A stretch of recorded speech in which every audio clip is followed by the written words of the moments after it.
Everyone, welcome back to Reckoning with Jason Herbert. I am your host and creator, Jason Herbert, and we have the best conversation for you today. We're talking about the film Apollo 13, directed by Ron Howard, starring Tom Hanks and a slew of other folks that you know. And we're talking today with author Jeffrey Kluger. He is editor at large at Time, where he has written more than 45 cover stories. He is co-author of Lost Moon, The Perilous Voyage of Apollo 13, which you know as the film Apollo 13, and another 12 books as well, including his brand new book called Gemini, Stepping Stone to the Moon, The Untold Story. And Jeff and I just finished this conversation just a short time ago, just a few minutes ago, where we had the best time talking about the origins of NASA, the space race, the Cold War, Jim Lovell, the chemistry between the men in the mission, and so much more stuff. And it was just the best conversation. I'm so excited for you to be able to listen to it. And finally, for the very first time ever, I do want to at least have a dedication for this episode. This episode is dedicated to Mr. Roger Brown. Roger was the grandfather of my ex-wife, the great-grandfather of my two boys, and he worked on the heat shields on the Apollo missions. He was also a Korean War veteran and the most wonderful, kind, loving man you could ever get to know. I loved him dearly. He passed away several years ago, and continue to think about him to this day because he was such a wonderful gem of a human being. So Roger and Charlotte, I love you and miss you both terribly to this day. And you were always in my thoughts, and I'm so happy that you were my boy's great-great-grandfather. So thank you so much for your impact on my life. So if you're out there, wherever you are, Roger. So that said, I have got an awesome episode for you right now today coming up. So sit back and relax. We're go for launch here at Reckoning with Jason Herbert. Apollo 13 is next.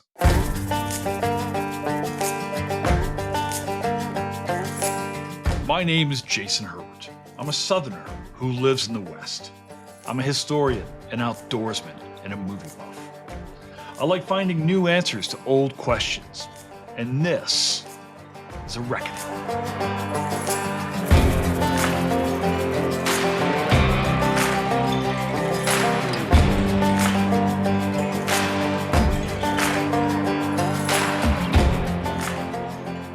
So I should tell you that when I've done a few different pods now with St. Martin's, and when I saw your book, I jumped at this. I've got some family connections to this thing. My boy's grandfather on their mother's side, or great grandfather on their mother's side, worked on the heat shields in the Apollo missions. Wow. We're all Floridians where I'm from. Right. I'm the lone Colorado outcast. Yeah. At this point in time, but we're all Space Coast people. Everyone is in Melbourne and so forth now. So I was excited, Jeff, to get my hands on this book, and I'm so excited to talk to you about it because I was just tearing it apart as I was reading through this thing. It was so much fun. Talking about a movie that people absolutely love. When I tell people we were going to talk about Apollo 13 and in conjunction with the book, it was like, oh gosh, finally, because we've done a bunch of space films, Jeff, at this point in time. We've done Space Camp, actually, and The Right Stuff, as you can imagine, of course. And so forth. Martian, Gravity. I haven't done that one yet, actually. And I'm actually dying to do Interstellar. Yeah, Interstellar is a pretty amazing movie. Yeah, it really is. We did First Man as well, so you can probably imagine, and that was a load of fun. So reading your book felt like kind of revisiting people I've kind of gotten to know through this podcast and through these films a little bit as well, but getting to focus now on this. The door just knocked. I think there's another delivery of books here. So before we jump into this, you want to introduce yourself and tell us who you are and what you're doing here? Sure. I'm Jeffrey Kluger. I am the author of, at the moment, 13 books. I'm working on my 14th. The newest one to come out, number 13, is Gemini, Stepping Stone to the Moon, The Untold Story, about the middle child of the space program. There was Mercury, which Alan Shepard covered, and there was Apollo, which I and Andy Chaikin and a bunch of other authors have covered. But, Gemini has always been in the middle seat on a coach flight. and I felt it was time to tell the story. In addition to books, I am editor at large for Time magazine. I've been at Time. Was hired at Time to fill in for 6 months for a friend of mine who was taking a sabbatical to write a book. That was 29 years Oh ago, my and goodness. I am still there. I always say I'm like the guy you invited over for cocktails and he moves into your attic. You just get that awkward. He's not leaving, is he? He's not leaving. He's walking around in a bathrobe and slippers. He clearly has no intention of going home. So I've been at Time since 1996. I worked for a couple of science magazines before that, Science Digest, Discover magazine. I was health editor at Family Circle for a year back in the 80s. But Time has been my home since 1996. My books have kept me busy on the outside. Oh, and of course, my first book, Lost Moon, which was later retitled Apollo 13, that was the most noteworthy of my books, obviously because of the movie that followed. But I'm excited about Gemini, and I'm happy to finally be telling the story. Yeah, it's interesting here. It's like what we're doing today is talking about two different things, but as you kind of point out in this newest book, they're incredibly intricately related because there is no Apollo story without Gemini. Sure. And it's like you're absolutely right. Like I go to school, it's like, oh great, I read about the Gemini missions, and I thought I don't know anything about the Gemini missions. They Right. really Yeah. are that middle child Sure. of this whole Sure. story. And it was Gemini that was the program that, taught us all of the tools we needed to know to go to the moon. It taught us how to walk in space. It taught us how to rendezvous in space. It taught us how to dock in space. It taught us how to navigate. It taught us how to fly long duration missions. After Mercury, the longest mission was 33 hours.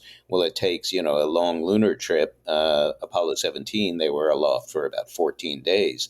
So Gemini had to fly at least one 14-day mission to make sure, astronauts could survive the ordeal of being in space that long.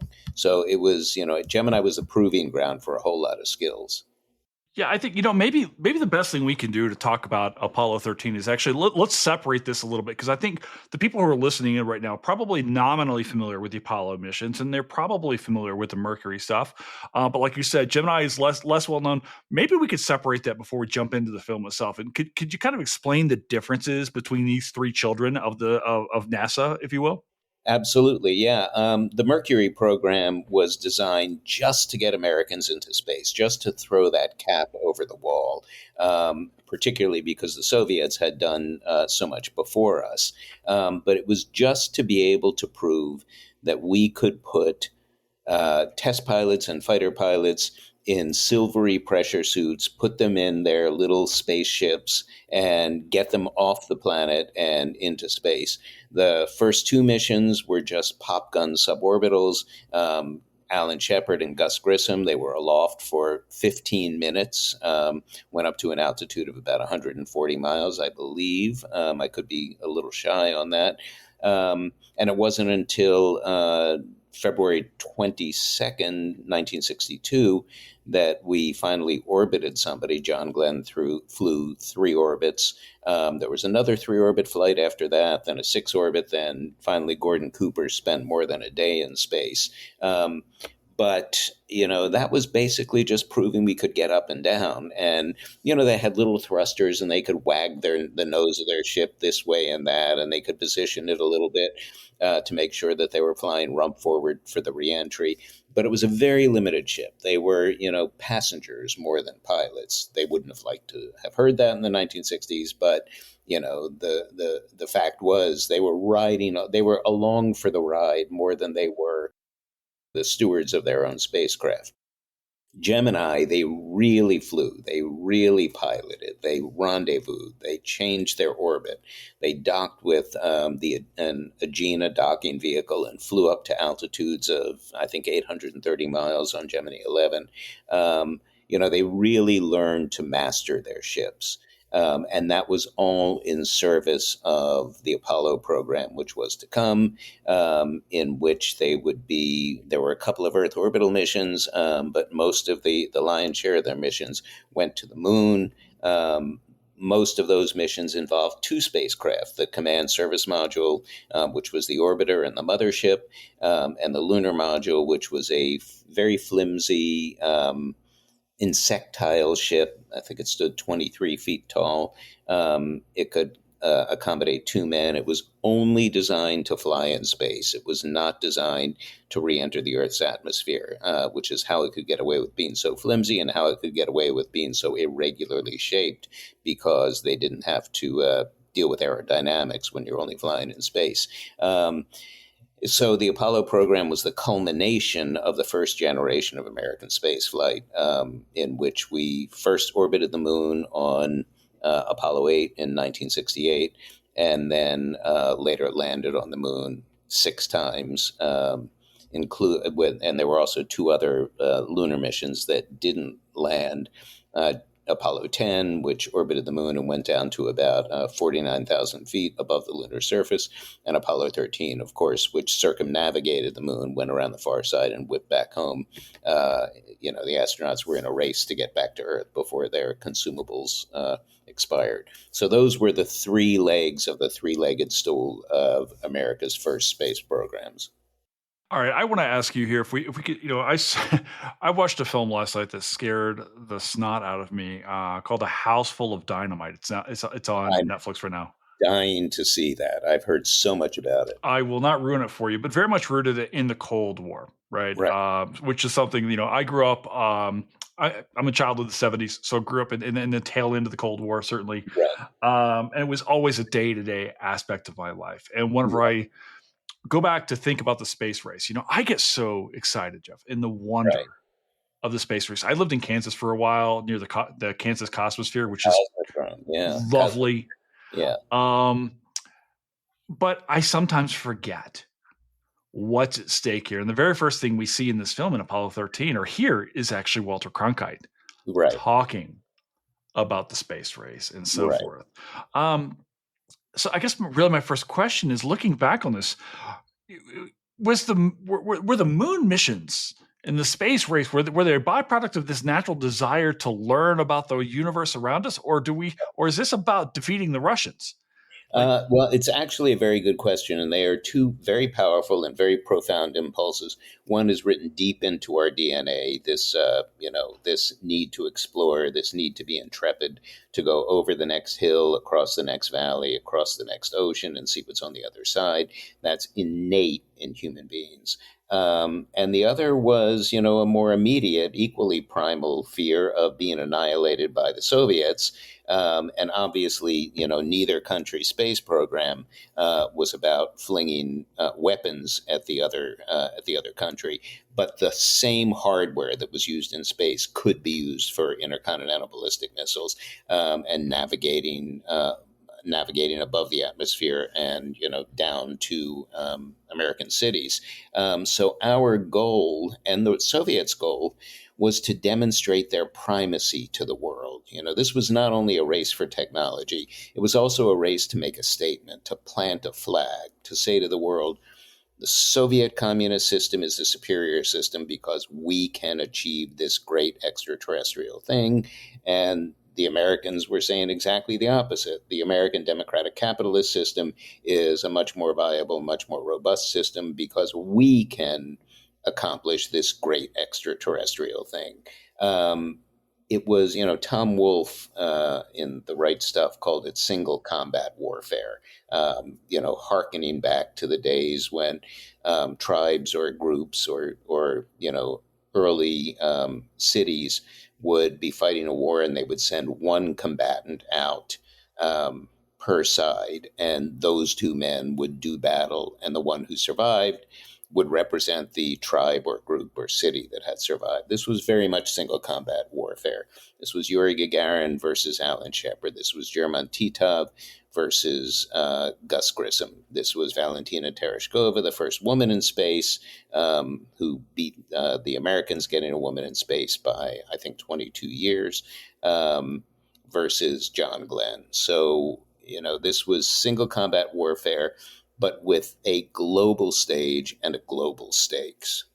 You speak to this idea of, say, single combat warfare. If we can kind of continue on the analogy here, like Soviet Union delivers the first blows here when it comes Right. to. I mean, I think this is well known now. Can you speak though to what this does to the American psyche? We come out of World War II. We're the best thing running, right? I mean, it's the American exceptionalism it's exceptional.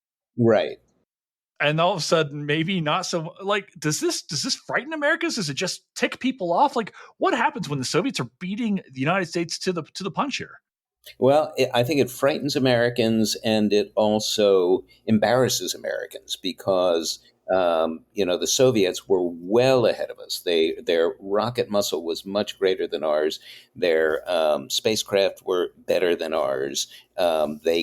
They landed the first blows, as you say, on October 4th, 1957.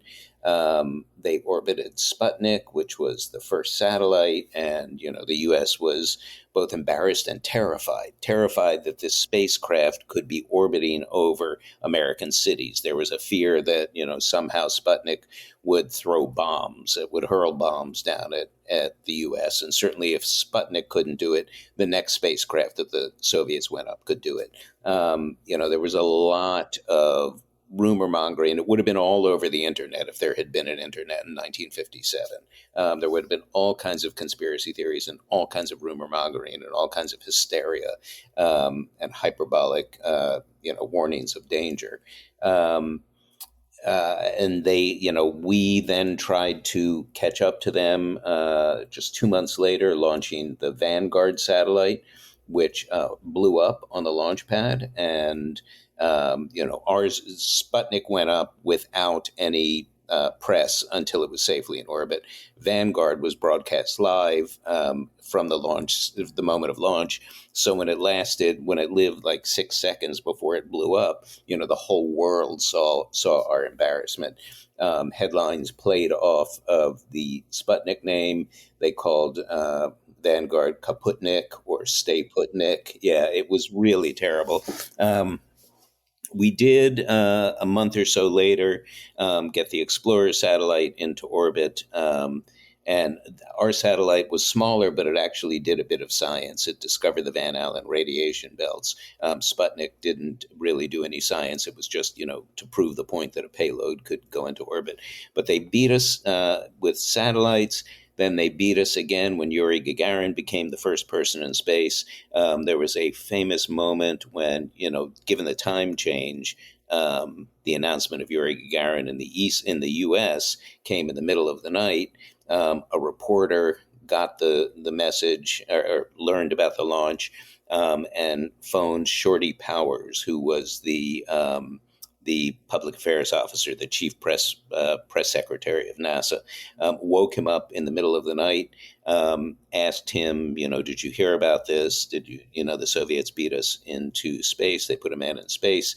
And Shorty Powers, in an infelicitous bit of phrasing, he was a great press secretary, but he must have been half asleep. He said, "We haven't heard. We're all asleep down here." Well, that became the symbol. America is asleep. We're all asleep down here. Shorty Powers kept his job, but a lesser man who was less exceptional at what he did might not have survived that. So they beat us into space. They beat us with the first two-person spacecraft. They beat us with the first long-duration flights. They were well ahead of us and stayed ahead of us until Gemini. And when Gemini came along, the U.S. finally sprinted ahead. What is it about Gemini? And we hear another pronunciation that Right. I've learned is actually the inside, like the inside. Like, what is it about Gemini that really sets, say, the United States apart, say, from the Right. Mercury mission? Like, how? Because it feels like as you're telling me this, the United States catch up, and that almost like I'm inclined to believe that this urgency is maybe I'm wrong here. At part responsible for some of the early mishaps because you're not allowing things to develop in their own time organically or anything like that. Like, so Why is Gemini so important here when it comes to like catching the Soviets? Right. Gemini is important because, as you say, it was a program that moved in a sprint. From March of 1965 to November of 1966, so 20 months, they flew 10 missions, which means basically every 8 to 10 weeks. We're rolling another rocket out to the pad, putting two men inside it, launching it, flying it, bringing them home, cleaning off the pad, repainting it, replacing whatever was burned during the earlier liftoff, and rolling another rocket out. And that was partly to overtake the Soviets. That was partly to prove the technology, and prove also that we could do fast turnaround missions. But it was to beat the Soviets. They were well ahead of us. And as it happened, in the 20 months that Gemini flew, there were no Russian missions. They were grounded for 20 months while they were working on developing their Soyuz spacecraft, which was, Soyuz still flies today. It's sort of like the VW Beetle. It's been around for 60 years. And as Elon Musk said to me once when we were comparing our favorite rockets, I said to him, "What do you think of the Soyuz?" And he said, "Well, it ain't much, but they've optimized the hell out of it." And that's really true. In the last 60 years, they've really turned that spacecraft into a 21st century vehicle. But in any event, Gemini was, the rush was also to meet President Kennedy's end of the decade deadline. And Kennedy's secret goal was not only to get to the moon before the end of the decade, but to get to the moon by 1967 so that we could spit in the Soviet soup on the 50th anniversary of the Russian Revolution in 1917. So that was Kennedy's goal initially. It became clear eventually that we weren't going to make it by 1967. The Gemini program, even with its fast pace, didn't end until November of '66. And there was no way we were going to, in the next 13 months, fly half a dozen Apollo flights, the last one culminating in the moon landing. So we weren't going to make 67, but the goal was to make it by 1970. I don't want to draw too many comparisons to our current age. Right, it's almost low hanging fruit right now when it comes to science and space exploration. Maybe I will later, Okay. but it's hard for me to imagine, Jeff, now because we see this early in the film about these questions about funding. Are Right. we going to keep funding? Are we going to keep funding these missions, this Apollo mission, and so forth? Was this a big concern early on? Because you're talking about like pumping pumping a space mission out every so many weeks. It's not cheap. Right. But what's pushing this? Does this have broad support across the United States? Like what is the general opinion of like say the United States towards NASA Right. at this point in time? Well, at the time, it did have broad support. Now, by the mid 60s, there was already pushback in Congress against the amount of money that was being spent on NASA. I think, 1965 was the peak year of NASA funding. It was $5.9 billion, which is the equivalent in 2025 of about 60 billion, which is 2.5, 3 times NASA's current budget. At the time, the space program represented 4% of the national budget, which is huge. Currently, it represents 0.4% of the national budget, of the federal budget. So there was already pushback in 65, 66. And the only thing that kept the spigot open was this push to get astronauts onto the moon. Come July 20th, 1969, or actually July 24th, 1969, when the Apollo 11 crew made it back safely, and we had done it. We had put men on the moon. We had brought them home safely. That was exactly President Kennedy's charge before this decade is out. I believe this nation should dedicate itself before this decade is out to landing a man on the moon and returning him safely to Earth. Well, we did it, and we doubled Kennedy's target by landing 2 men on the moon and having a third one in orbit. And bringing them all safely back to Earth. So as soon as Apollo 11 landed, the push was on to begin cutting NASA funding. Part of that was also the enormous amount of money we were already spending in Vietnam, which was eating the rest of the federal budget. And, a lot of programs were suffering as a result of the money that was being spent in Vietnam. Apollo was supposed to run through Apollo 20, so it was supposed to be 10 lunar landings. Early on, the Apollo 20 flight was cut. Later on, 19 was cut, and then 18. That was partly to save money, and partly that the U.S. didn't want to push its luck. Every time we went, we almost lost 3 men on Apollo 13. Every time we went to the moon after that, it was rolling those mortal dice again.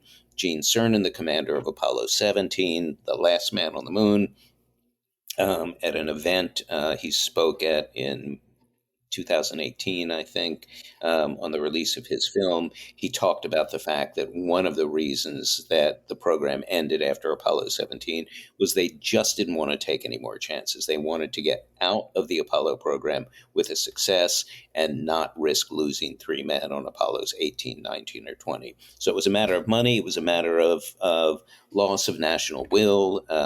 Each Apollo mission was followed much less closely than the one before it, because people got used to the idea that we could send men to the moon and bring them back, which is insane that, it was just taken as a given that America could do that. Yeah, you're telling me all of these stories right now, and I'm already lamenting the lack of funding.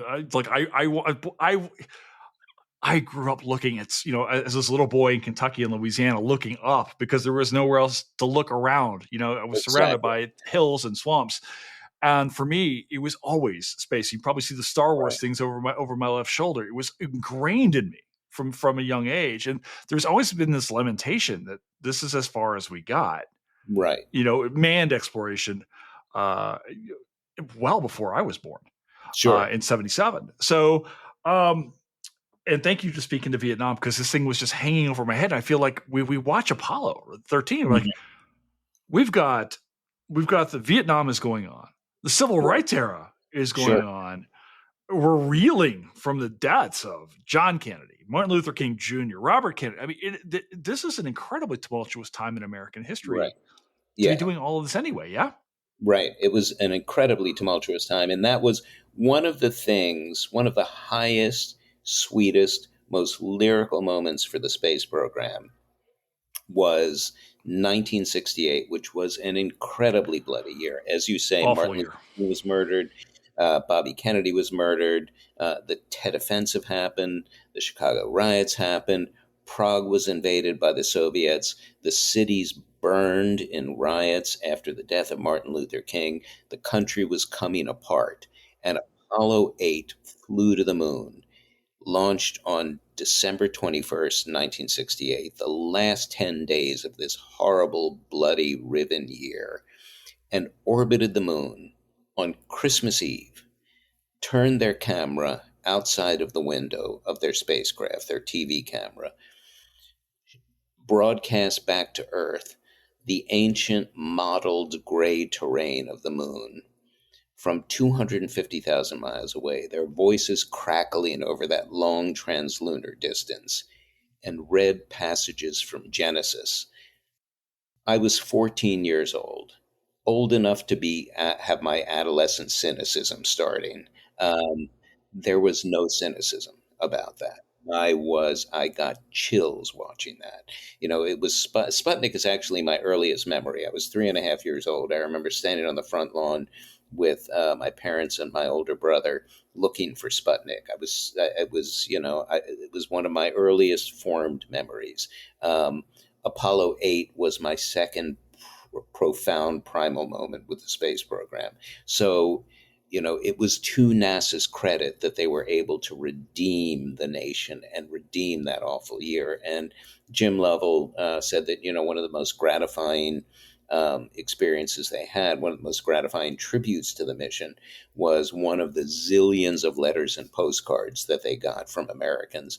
And one of them said, "Thank you, you saved 1968." And so they did.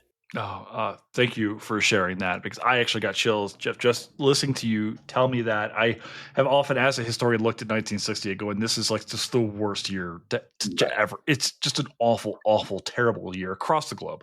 right, Um, can we talk about Jim Lovell for a second? sure. Because I think when many non-specialists, Hmm. passive interests in everyone can name Neil Armstrong or Buzz Right, Aldrin, right? But after that, it starts to get difficult sometimes, I'm right. afraid.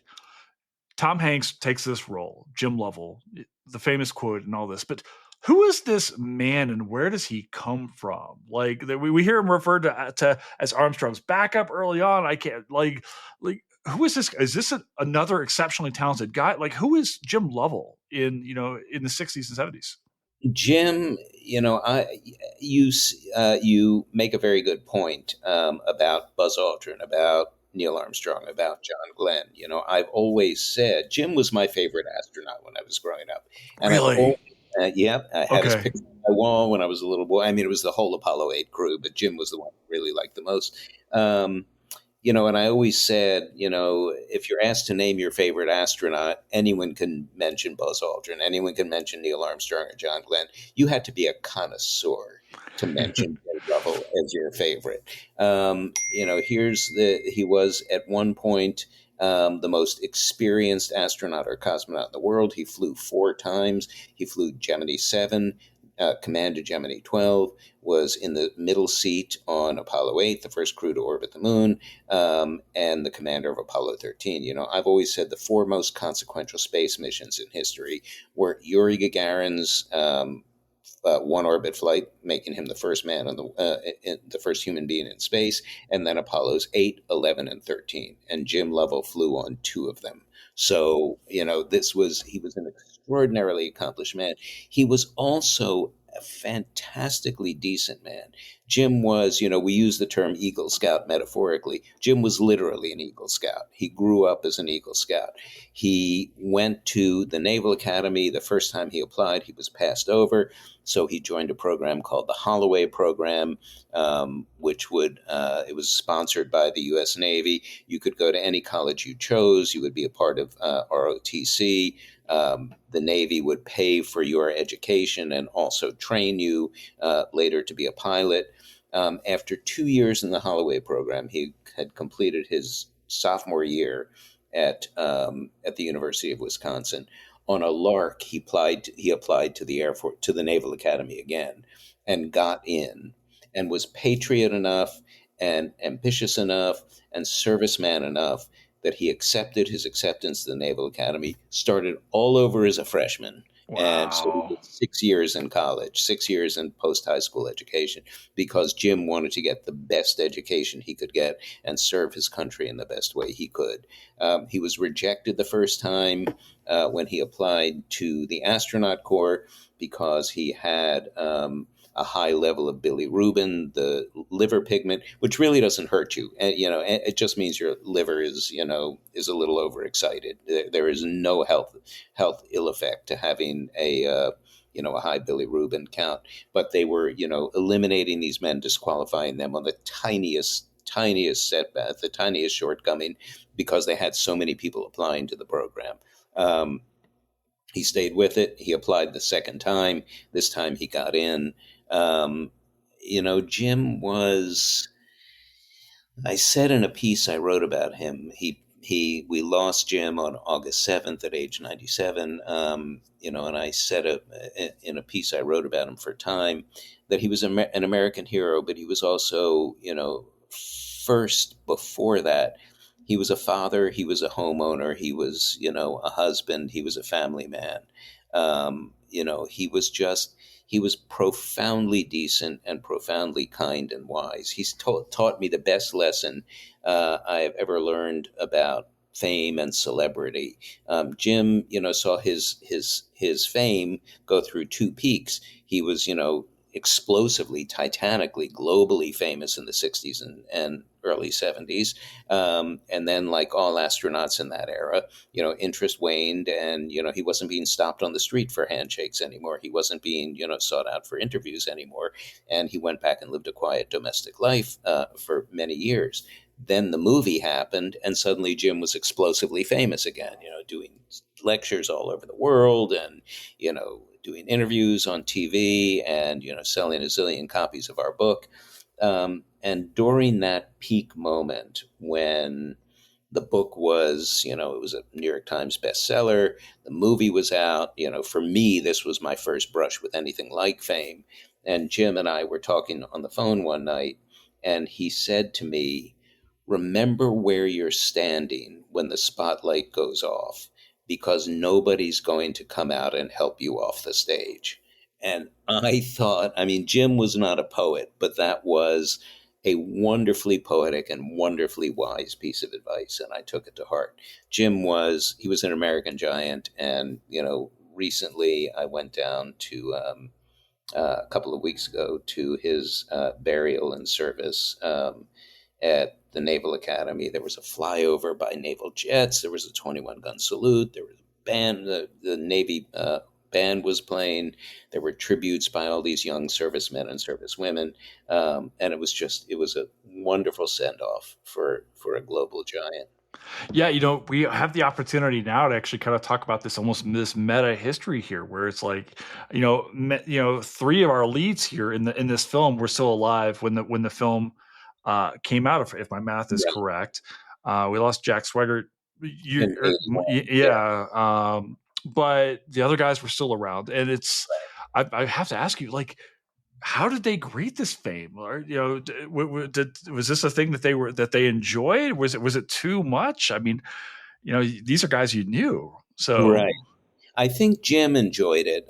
Fred Hayes was a little more reticent. When I was first writing the book, Jim gave me Fred's contact information, and I called him and asked him if he would be willing to be interviewed as extensively as Jim was being interviewed, and he politely declined.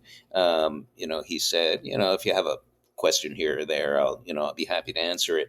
But, I'm really not inclined to participate the way Jim is participating.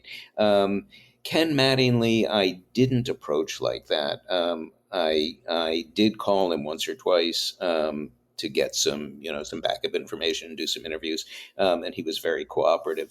Jim was excited about it. I think Gene Kranz was really excited about the movie, and Gene is such a booster and such a cheerleader for NASA and the American space program.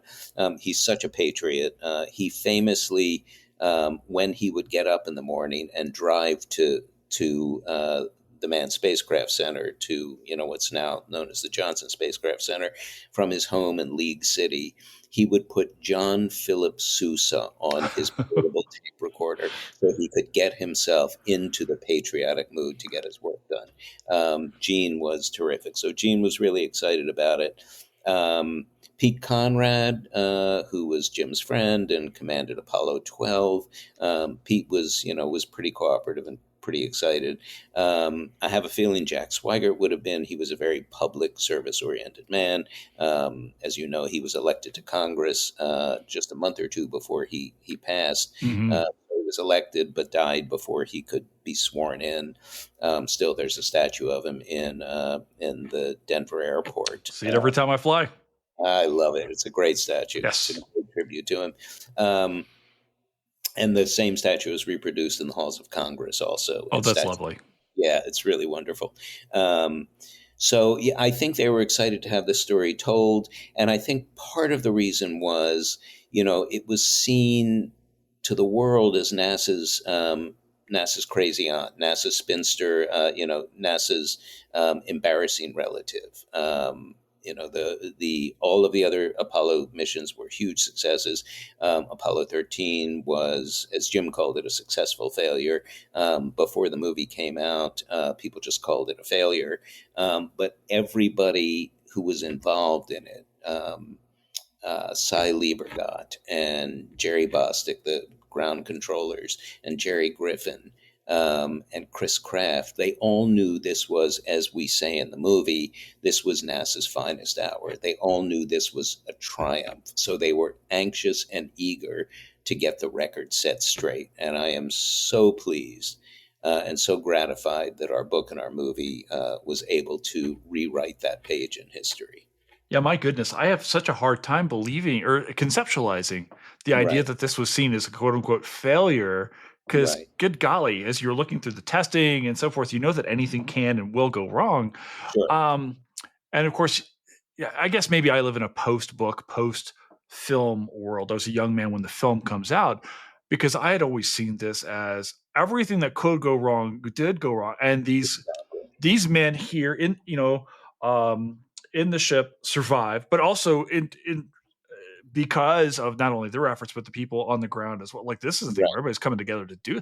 I can't see how this is like anything but it's so unlikely. And I right. hate to put this in morbid terms that they come home. Right, exactly. Well, I mean, and that's what, that's one of the things we've often stressed. These astronauts, including today, run all manner of simulations in their training. They're in the simulators and, they're having a nominal flight in the simulators. And then a team of people called the simulation supervisors, will throw them all kinds of problems. Your batteries go screwy, your fuel cells go screwy, your guidance system goes offline. All manner of complicated emergency scenarios they'll send them. They never sent them anything like what happened on Apollo 13. And the reason was there was seen as no way out for that. It would be like taking your driver's ed course and then learning, okay, what do you do if you drive over a cliff? Nothing. You're going to die if you Right. drive over a cliff. There's nothing to do. Just say your prayers and, prepare to die.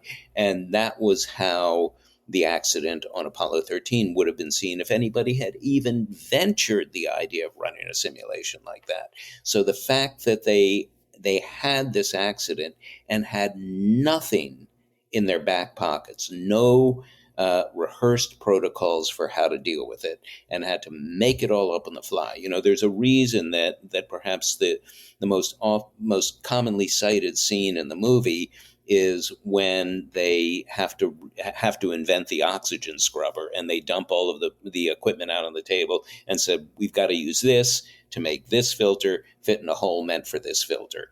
All right, start sorting through it. That is taught in business school classes. That is, the whole mission is taught in business school classes, but especially that scene, because they literally pieced it together. They literally used duct tape at one point. So, they were putting their ship back together. Gene Kranz, when I was talking to him, failure is not an option is actually not something he said back then. That came up in the writing of the movie in interviews with him. But he told me the closest thing that came to that approached that line.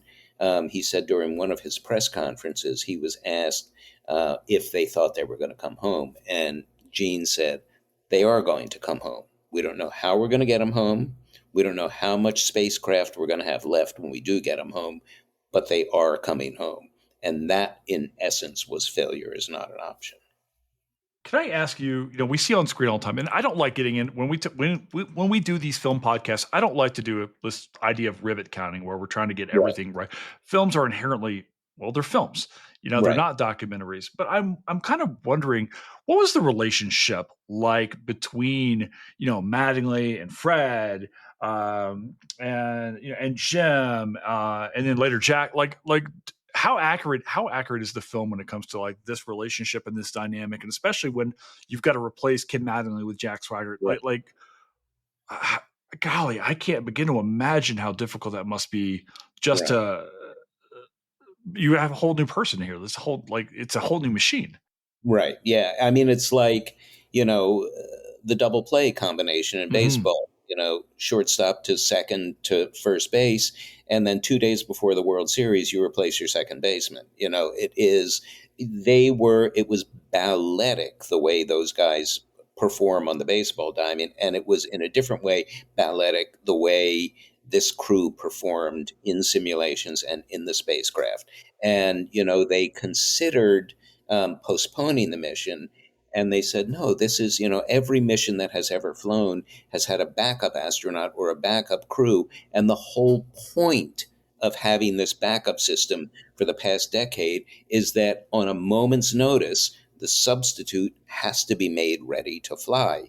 Jim was the backup on Apollo 8, and then Michael Collins had to be grounded temporarily when he had back surgery for nerve impingement. But Jim had months to prepare for Apollo 8. This was 2 days that Jack had. I don't know how that was affected, how the friendships and personalities and intimacies of training were affected by the introduction of Jack. It had to be different. Jack had to feel like the fifth wheel, and Jim and Fred had to feel like, well, we got to welcome this guy in, but we really wish Ken was flying with us because we know Ken and we love Ken, and Ken's our man. Jim and Fred they were always close, and they remained close until the end. When I was at his service, one of his daughters, I forget if it was Barbara or Susan, was telling me that he and Fred talk all the time, used to talk all the time. Fred is still with us. They would always exchange a phone call or later an email on April 13th, which they called Boom Day because that was the date of the explosion. For the last 30 years, I've always dropped Jim a call or an email on Boom Day to wish him a happy April 13th. So they were all close, but I don't think it would ever have been possible for Jack to have been as intimate a part of that team as Ken was, because Ken and Fred and Jim had trained together for the better part of a year, more than a year, and Jack had 2 days with them. Yeah, I can only imagine, when we think about this, almost, a heroic mission in and of itself on the part of Jack, just to try to, work with these guys, especially in light of what Sure. happens, right? He's just trying to fit in here and Right. do his job. Yeah. I want to ask, we see so many people on screen. I do want to ask you a little bit here because we talk about the civil rights era and things like that.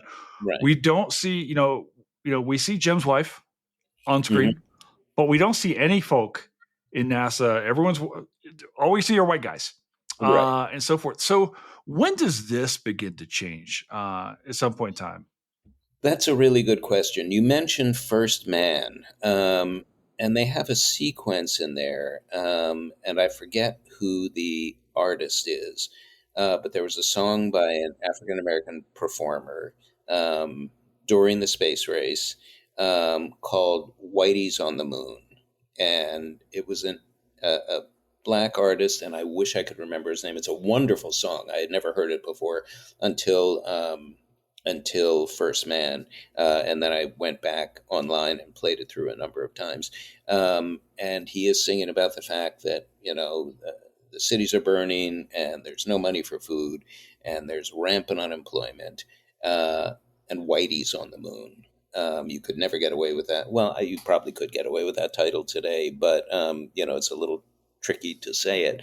But it was an all-white endeavor. It was an all-male, all-white endeavor, as so much was in mid-century, as so much was for the millennia before mid-century. There were one or two women involved, certainly Hidden Figures, told a wonderful story about the African-American women who worked as computers for the early space program. It wasn't until, oh my God, I'm forgetting the name of our first guy in Buford, I think, was our first African-American astronaut. And I could be wrong with that name, and I'm embarrassed that I don't know it. Mae Jemison was the first African-American female astronaut. Sally Ride, obviously, was the first American woman in space, 22 years, almost to the day after Valentina Tereshkova flew. So it took until deeper into the 70s and even the 80s before we got right with this. I am happy that Artemis 2, which will finally add more names, 24 men flew to the moon in between 1968 and 1972, a fraternity that you thought would have been built on quickly, that it would have been hundreds and then thousands of men who flew to the moon. Well, it stayed at 24 for the last 60 years, 55 years, and we're down to just 5 lunar astronauts now. It thrills me that as early as February, we're going to add 4 names to that list. When Artemis 2 flies around the far side of the moon, they won't even they're certainly not going to land. They won't even orbit the moon, but they will fly a trajectory somewhat similar to Apollo 13's whipping around the far side. These will be the first people to visit the lunar neighborhood in 53 years. And they will include Reed Weissman, who is the commander, Jeremy Hansen, who will be the first Canadian to the moon, Christina Koch, who will be the first woman to the moon, and Victor Glover, who will be the first African American, the first person of color to the moon. So, we've slowly gotten right with getting people of color and women into space in the past 40 years. And now we are getting right with getting them to the moon as well. So it's going to be an exciting mission. I want to follow up on that in just a minute, but I do want to get here to the central crux of what happens in Mm-hmm. space with this accident. Like, what tips off here? They go to cycle the tanks, Right. and then what causes the explosion itself? There was, you're right when you said a lot of things went wrong for this to happen. Hmm. What caused the explosion was a faulty sensor in the liquid oxygen that its wires were frayed, they were burnt away, and when the tanks were flipped, when the fan to stir the tank was flipped, a spark jumped out. And in liquid oxygen, that spark, liquid oxygen is gasoline, Hmm. similar to the Apollo 1 fire. It was also a spark in a high pressure pure oxygen environment that killed Gus Grissom, Ed White, and Roger Chaffee. This was a similar thing. There were all kinds of things that went wrong. There were so many things conspired to break that circuit, to break that stirring device. There was a shelf drop. They were lifting a piece out. 2 years before, they were lifting up with a crane the shelf in the service module on which the tank rested, and the hook slipped and the shelf dropped to about 2 or 3 inches, but it was with a big clunk. And there's some thinking that contributed to damage to a Wow. crack. Yeah, there was also, they later were testing the tanks. They ran it at too high a temperature, which is thought to have burnt away some insulation. The thermal reading, the thermometer that was supposed to indicate if the temperature was off scale, that was broken, so it kept reading normal, even though the interior of the tank was searingly hot, and that burnt away insulation. So there was a lot that went wrong. Had any one of those things been averted, they would have known that the stirring circuit was damaged, that the stirring circuit had been frayed. So that happened.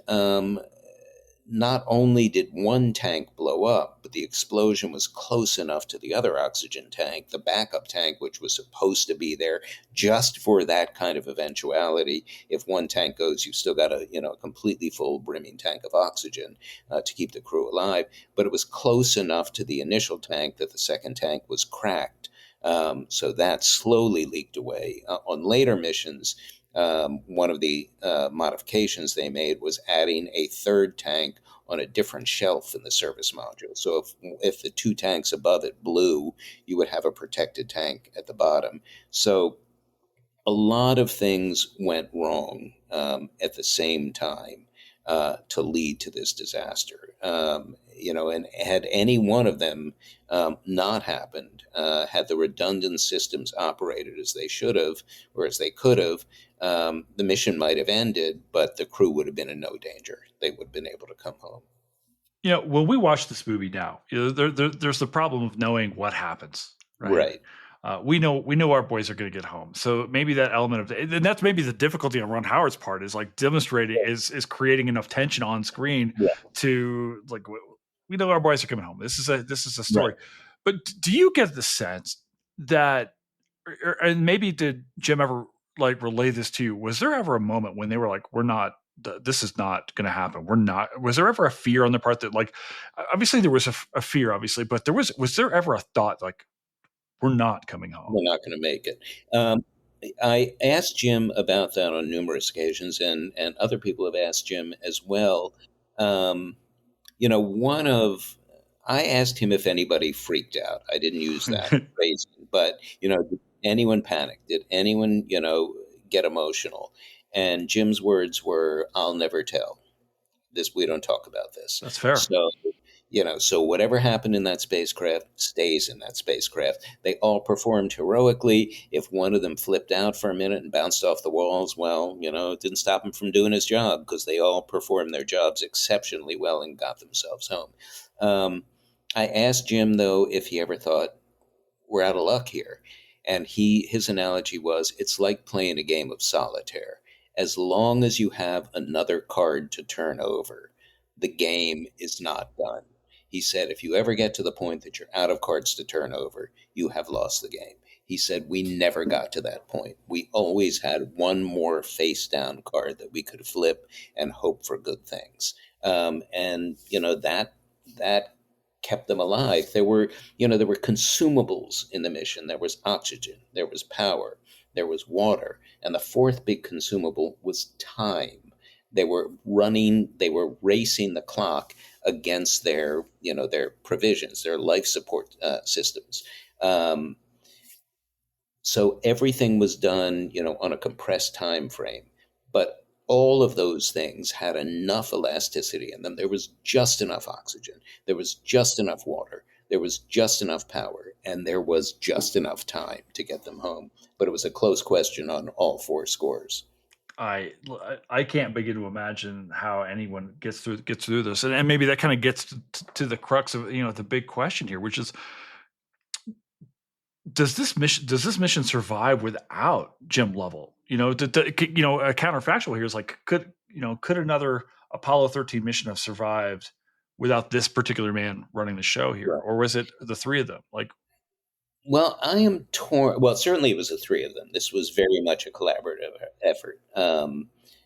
This was, a trio of highly trained, highly gifted, highly qualified men who did their jobs brilliantly, even when those jobs were just being patient until NASA could come up with flight plans. And because there yeah, was a lot of frustration there when they said, you got to get us a reentry plan here, you've got to get us a power up plan for the command module. As Jim says in the movie, the Earth's getting pretty big in the window, and we still don't know how to power up the command module. So there was a lot of patience involved as well. Would the mission have succeeded without Jim Lovell in the commander's seat? My heart and my mind go in two different directions. My mind says all of the Apollo astronauts all of the astronauts from the entire program were incredibly well trained and incredibly talented people. I asked Chris Kraft once, what's the best crew you ever flew? And he said, I'm going to give you the answer that I always give when people ask me something like that. And I would always say the best crew I've ever flown is the one I'm flying today, because they are standing on the shoulders of every crew who ever went before them. So they have the benefit of all of the other crews. And the next crew is going to be better than this one for that same reason. So my head tells me that another commander would have gotten the ship back safely as well. My heart tells me there was something special about Jim. There was an almost supernatural calm to Jim. There was a presence. There was a centeredness to Jim. When Frank Borman and Jim Lovell went aloft for 14 days in Gemini 7, which is basically 2 weeks in a space smaller than the front seat of a Volkswagen Beetle. And Frank said one of the things that made it easier was that the saying around NASA was always, if you can't get along with Jim Lovell, you can't get along with anyone, because Jim was seen, he was an Eagle Scout, and he was seen that way. And he was almost supernaturally gifted. So my heart says they were lucky that Jim Lovell was in the commander's seat for that mission, because it may not have turned out the same way had someone else been there. what happens to the Apollo missions after 13? Well, unfortunately, national will ran out Unfortunately, we are a fast food culture. And that, I don't just mean it in terms of our food. We need quick, immediate gratification. We need something new. We need something exciting. We need to be thrilled again. And 24 hours after one thrill, we're looking for the next thrill. We used to, when I was growing up, we used to roll TVs into all the classrooms when a Gemini mission was flying. I remember all of our classes one day, all of our lessons being suspended so we could watch this. I remember sitting in the cafeteria when I was in second grade watching John Glenn go up. I'm writing a piece. I've written a piece that's going to run on November 2nd about the International Space Station. November 2nd will be the 25th anniversary of the space station. Since 2000, there has not been a day when at least a handful of human beings have not been off the Earth. The space station has been continuously inhabited for 25 years. If you ask people how many is anyone in space now, they wouldn't know. I remember during the shuttle program, the shuttle flew 135 times. And even, a space junkie like me would sometimes lose track of the fact, oh, wait a minute, there's a 2-week mission going on. Mhm. There's 7 people in space. I would lose track of who's up there. Is anyone up there? When is the next flight? We got used to it. On a much more compressed scale, that happened with Apollos 14, 15, 16, and 17. Again, there were competing interests. There were competing needs. There was the Vietnam War. There was the Civil Rights Movement, which was, taking a lot of the nation's focus. There was the Cold War, which was taking a lot of the nation's focus. But the wallet ran out and the will ran out. And it's a shame because Apollos 15, 16, and 17 especially were incredibly intrepid missions. The U.S. had been on the moon for 2 years. This is the most uniquely, perfectly typical American thing. We'd been on the moon for 2 years and we got a car up there. Only Americans, would get a car on the moon. And those tire tracks are still there because, the moon has no erosion and no wind and no rain. So, the footprints are still there. And I call those tire tracks, that's the real American graffiti. That is what we left on the moon. So it's a shame that those missions didn't get the attention they deserved. Some incredible men flew them. Gene Cernan, John Young, Dave Scott, Ron Evans, just amazing men flew those missions. And they haven't been given, I think, the historical recognition they deserve. You mentioned earlier that coming up, we've got some circumnavigations coming up of the moon, some close encounter. What's it going to take? Do we have to discover oil on the far side of the moon to get back to the? I mean, because this is a thing that I have this strange sense of loss. Right. Growing up as a child in the 80s, I thought we'd be at Mars by now. That was the promise. I thought we'd be in Mars by 72. And that was actually, there was a piece, I think it was in Time magazine, after Apollo 8 or after Apollo 11. And they said, what's next? And there were calls to be on Mars by 1975. That was what the thinking was. Well, yeah, I mean, we had gone from a standing start to the lunar surface in 8 years. We could certainly be on Mars in 6 more years. We already know how to build spacecraft. They won't find oil on the moon. The closest equivalent of that is helium-3, which is rare on Earth, but very common in lunar soil. And a lot of people say, well, we should go back to the moon to mine helium-3 because that can be used in fusion reactors. Well, yeah, but we have to invent a fusion reactor first. So, it's like saying we can build petroleum for cars, but we haven't built a car yet. So you're not going to go refining oil for automobiles until such a thing as an automobile exists. I think what may energize things is a new space race with China. At the moment, even though China is not flying many astronauts or taikonauts, as they call their astronauts. And I think China is in a much better position to get to get to the moon by the end of the decade than we are, because they have their command and control government. And in the U.S., every time a new administration changes hands, every time Congress changes hands, we change plans again. In 2004, George W. Bush called for Americans to be back on the moon and go on to Mars. And the thinking was we would be back on the moon by 2015.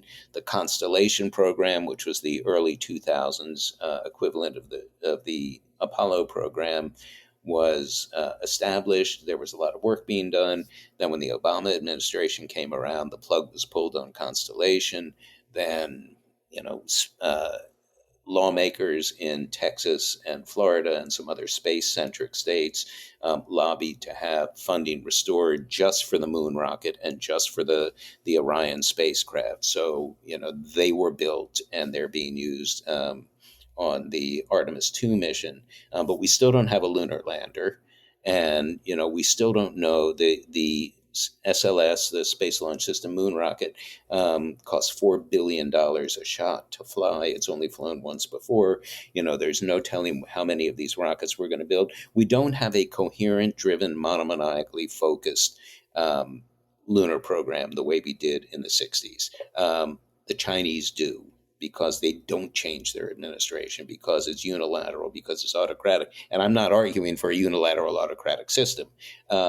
But I'm saying that, one tiny advantage of that is you don't change your mind a lot. You have a 5-year plan and you pursue that 5-year plan, and you have a 10-year plan and you pursue that 10-year plan. And if anyone raises their hand and objects, that person is, disappeared or jailed or banished from government. So there's no dissent. Lack of dissent can sometimes at least breed consistency, if nothing else. I can't help but think about the importance. I've been doing this movie thing for a while. And my scholarship, I wrote my doctoral dissertation on indigenous Florida in the 17 and 1800s, right? But over time, I came to understand through social media and this podcast about the effect that pop culture has on the imagination and telling stories.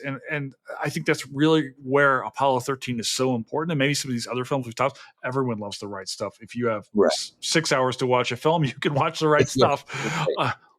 That's a meaty film.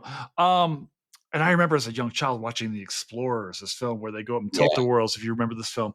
Sure. And all of these things. I keep thinking what we need to stir the attention is actually more pop culture to almost to romanticize these things and say, wait, this is what's possible. So here's my thing for you. Okay. You've just written this brand new book, Gemini, or Gemini if you're in the know. I kept training myself to say Gemini because I wanted to show how good I was. Sure. What stories? You're a Hollywood producer now. What stories need to be on screen? If you could talk about any story that you would like to see on screen, that would be great. What astronaut or mission do we need to see next? What would you say? Well, I mean, I would, not to sound unpatriotic here, but I would do the Yuri Gagarin story. Really? I would love to see the story of Yuri Gagarin. Gagarin was an acrobat before he was a circus acrobat before he became a military pilot and then a cosmonaut. He had movie star good looks. He was a very handsome man with just a terrifically photogenic face. But he was only 5'2". He was really petite, which was perfect for a cosmonaut. Nobody had ever strapped himself on top of a rocket before. Nobody had ever flown in space before he did. He landed on, as I recount in the Gemini book, he parachuted out of his spacecraft. He didn't even land with the spacecraft. He parachuted out at, 50,000 feet or something. And the spacecraft landed separately, and he landed separately. And he landed on a potato farm. And, he was dragging his parachute, and he ran into a grandmother and a little girl. This little man dressed in orange, having come from the sky, and he asked for a telephone. He said, "I am Yuri Gagarin. I came from space. I have to call Moscow." And the little girl said to her grandmother, Grandma, he speaks English. He speaks Russian. He must be human. And they let him use the telephone. And this is in the Gemini book. So I would tell the Yuri Gagarin story. John Glenn's story could be all by itself a movie. The Apollo 1 tragedy. I mean, it would. I don't. It might make a better documentary than a movie, and there is a documentary coming out on it, I think, this year. It might be too grim and you know too sorrowing to make a good movie. Perhaps you could do a movie on the aftermath of it. Mhm. There was, the Jackie Kennedy movie that came out a couple of years ago dealt less with the assassination than with the aftermath of the assassination and Jackie and the kids. So maybe that's a way to tell the story. You could do a ripping good story on Apollos 15, 16, or 17. Because they were such ambitious and such successful missions. I mean, they drove kilometers from the lunar module. And, on Apollo 11, I saw a footprint map once of how big their exploration area was. If they had, if the area they landed in was a baseball diamond and Apollo 11 landed on the pitcher's mound, Neil Armstrong and Buzz Aldrin did not make it out of the infield, except for one short excursion. Armstrong took to a crater and he got into like shallow right field, but basically they never left the infield. Flash forward 3 years to Apollo 17, and they're driving so far away from the lunar module that the spacecraft, their ride home was just a tiny speck on the horizon. They were incredibly intrepid missions. You could do movies about I don't know, John Young. He flew twice in Mercury, twice in Apollo, twice to the moon, walked on the moon on Apollo 16, and commanded 2 shuttle missions, including the first shuttle mission. So you could certainly do a movie about John Young, a profile of John Young. I think there are a lot of stories out to be mined for cinematic value. I don't know how you walk on the moon and come back and walk amongst the mortals here on Earth. I just can't begin to imagine how that changes how you engage with everything. The humility it must Right. take to say, I've walked on the moon, but now I've got to go to Publix and pick up or whatever. So, And that's exactly right. And Dave Scott, the commander of Apollo 15, who was a technical advisor on the Apollo 13 movie, told me, on Apollos 12, 11, 12, and 14, they put the astronauts in quarantine for 3 weeks after they came back. They put them in, hazmat suits. As soon as they got out of their spacecraft, they put them in hazmat suits and flew them to a sort of a camper trailer, which was hermetically sealed, and then transferred the trailer to a plane and then flew them to, hospital quarters in Houston that were sealed off from the world because there was concern that they were going to be infected with lunar bacteria or lunar viruses and they would bring back some space disease, which is silly because nothing can live on the moon. But they still had them in quarantine for 3 weeks. Well, that quarantine served a psychological benefit as well because it allowed them to depressurize from, it was, sort of a bardo. It was sort of a transition place from a year and a half of training to fly to the surreal experience of going to the moon, back to going home. And this sort of allowed them to transition out of it. Apollos 15, 16, and 17, by that point, we had satisfied ourselves that there were no lunar viruses, no lunar bacteria, no lunar spores. So they just, they came back, they went back to Houston, they had a day of debriefing and they went home. Dave Scott was the commander of the first mission that had no quarantine period. And he was our technical advisor on Apollo 13. And he said that, he came back to Houston to the Space Center a day later, went home. A couple days later, there was his neighbors threw him a welcome home barbecue. He said, I'm standing on my back lawn. I got a beer in my hand, a burger in the other. I look up at the sky and the moon is overhead. And I thought, I was there a week ago.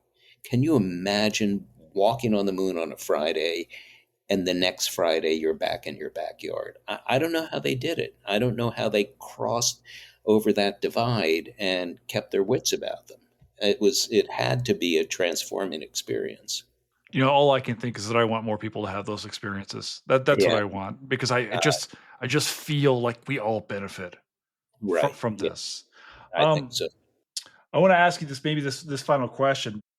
We've been talking about the past this whole time. What's next for you? What does the future hold for you? What comes next? You've written Well, so much stuff.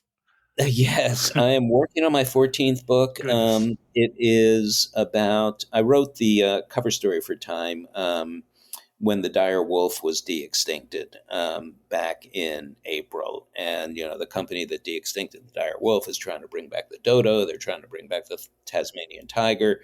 They brought back the dire wolf. And, most explosively and dramatically, they're trying to bring back the woolly mammoth.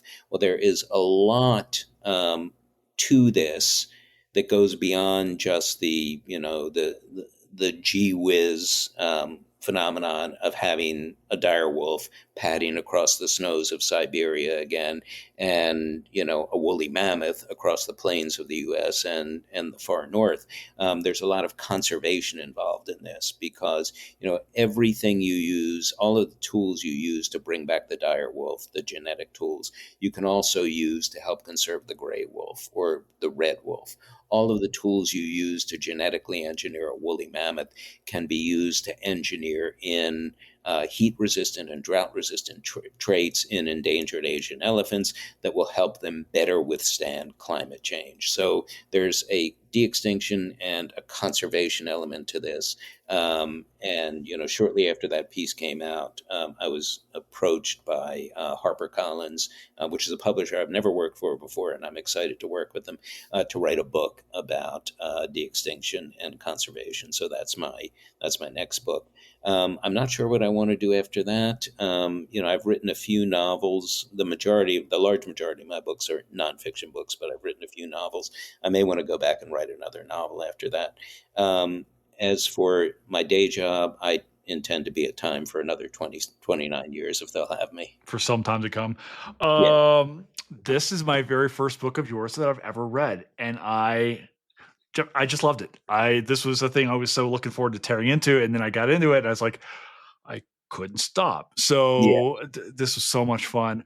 Talking to you today has been so much fun. I was really looking forward to this, and this has been me an too. amazing experience. So thank you so very much for coming on. This has been a blast. Thank you so much, and it has been a blast. I've really enjoyed it, Jason. Well, our friendship has now launched, so there you go. Excellent. I'll leave the puns alone. Okay.